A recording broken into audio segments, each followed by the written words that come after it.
안녕하세요. 백조부입니다. 오늘 영상은 미싱기 사야 하는데 가정용으로 살까 공업용으로 살까에 관한 이야기를 해보려고 합니다.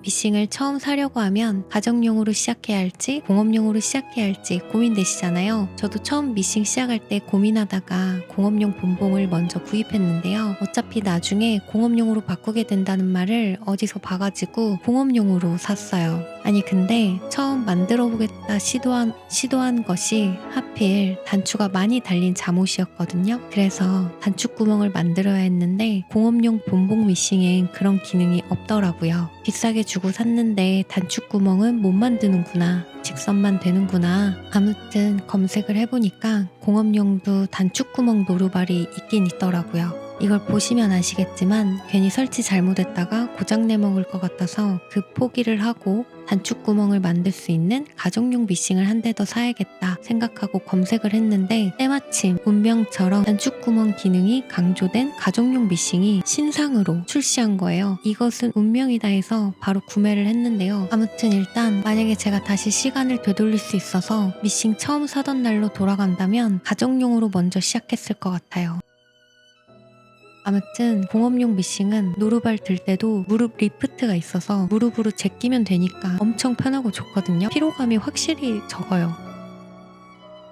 다시 본론으로 돌아와서 공업용으로 할 수 없는 것들이 있습니다. 저의 경우로 예를 들면 저는 자주 옷에 구멍을 내서 이럴 때는 가정용 미싱에 있는 지그재그 기능으로 메꿔주면 편하더라고요. 그리고 단추구멍 이게 진짜 소중하거든요. 제가 살고 있는 곳이 지방이라서 단추구멍 달아주는 데가 없어요. 저는 단추구멍 달려고 거의 90만 원을 여튼 지방에도 있을지도 모르지만 제가 집순이라서 밖에 나가는 것을 극도로 싫어하다 보니까 정말 다시 본론으로 돌아와서 가정용 미싱하고 공업용 미싱 둘 중에 뭐로 시작할지 고민하시는 초보분들에게 결론을 내려드린다면 첫 미싱으로는 단추구멍 기능이 되는 가정용 미싱으로 시작하시는 게 좋을 것 같다입니다. 옷도 만들어 보고 싶고 구멍난 옷도 수선해 보고 싶고 아직 어떤 걸 주로 만들게 될지 확실하지 않다면 가정용 미싱이 여러 가지를 시도해 보기에는 더 편한 것 같아요.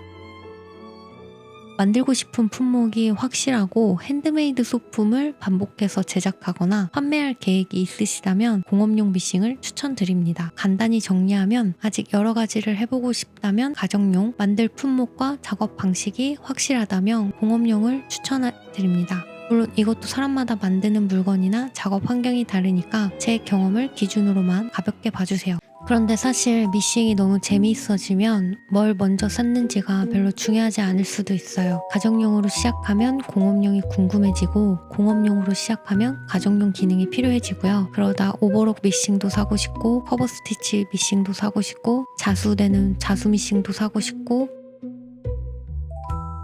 첫 미싱을 고르기 전에 내가 뭘 만들고 싶은지도 중요하지만 집에 빈 공간이 얼마나 남아있는지도 한번 확인해 보세요. 취미로 시작했다가 작은 공장을 차리게 될 수도 있으니까요. 오늘 영상이 첫 미싱을 고민하시는 분들께 조금이라도 도움이 되었으면 좋겠습니다. 공업용으로 시작했다가 미싱이 계속 늘어나고 있는 백초보였습니다.